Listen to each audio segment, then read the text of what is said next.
Hello and welcome to my second video about my tool database application generator. There are a lot of ways you can save some kind of data.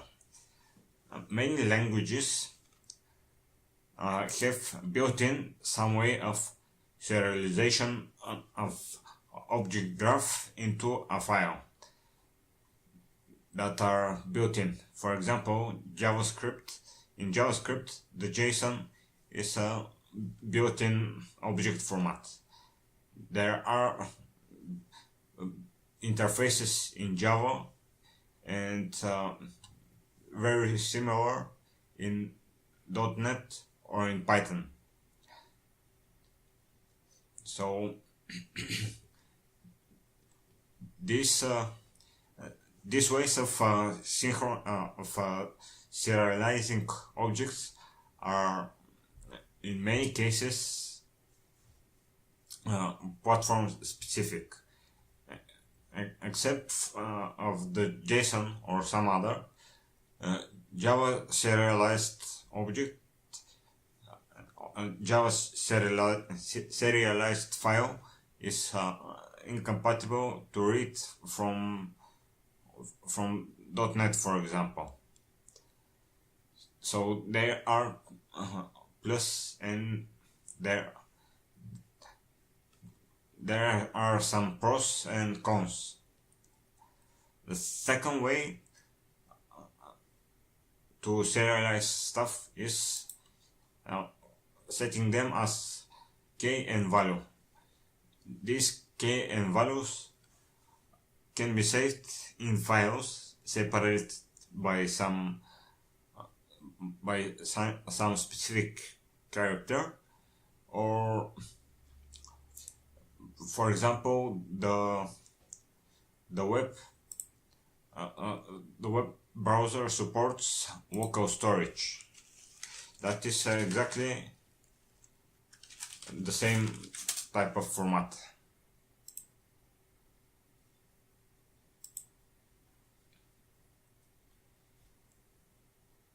So the local storage is simple key and value storage. The other ways to save data is with in database. Databases are structured and can be atomic. It can be made. Changes to it can be made in transaction. So you could change several records in one transaction, and if some of them fail, the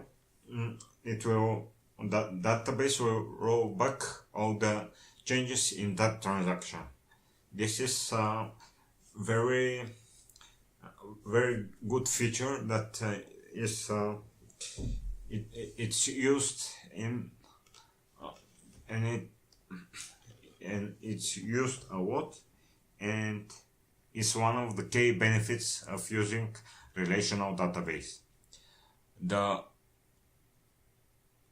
progress of the internet raised the need of NoSQL, a non-SQL or at least non-relational database. It is very similar to key-value database, but as a value there are some variations. It can be a string value, or a graph of objects, or a whole binary document. The bad thing about NoSQL is that in most cases it doesn't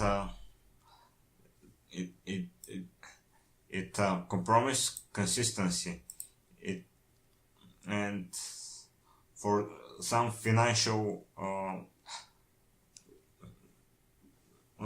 in some financial applications, it is not so good idea. If you want to subtract from one and add to another account, for example, and you don't want subtracted from one account, and if something fails in editing the second, you want to roll back that subtraction. So the benefit of using NoSQL is it is really it is really fast.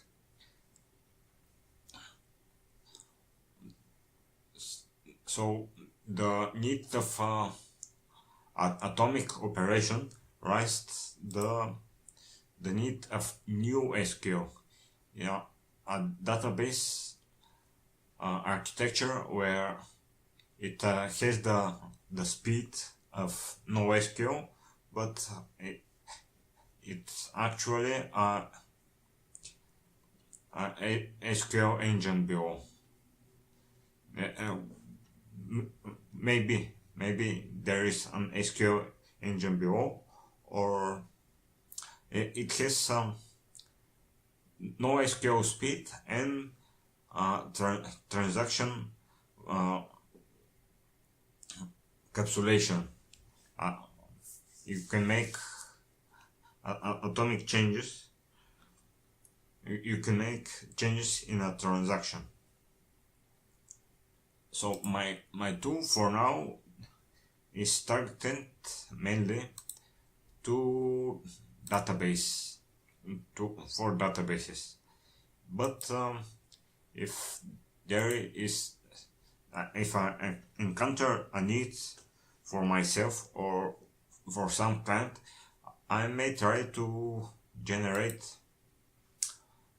a non-relational code based from the model that the user has entered. Maybe it will be not so perfect because the database as him is very graph-like, and not all database types, not all of the ways to save stuff is compatible with SQL. Is compatible with the relational structure of the data. But I'll try my best if this need rises. So that's it for now.